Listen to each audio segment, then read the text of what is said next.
Hey, what's up? This is Ricardo at Parts People, and in this video, we'll outline the steps for completing a part replacement on your Dell PC. Visit our website and use this coupon for a 5% off discount.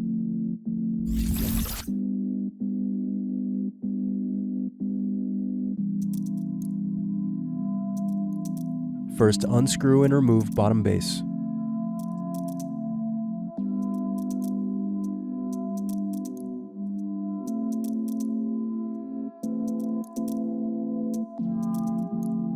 Now unscrew battery.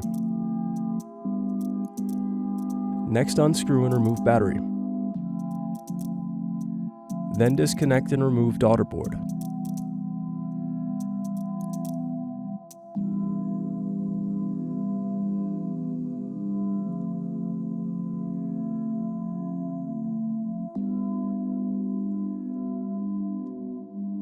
Thanks for watching. Don't forget to like and subscribe if you enjoyed this video.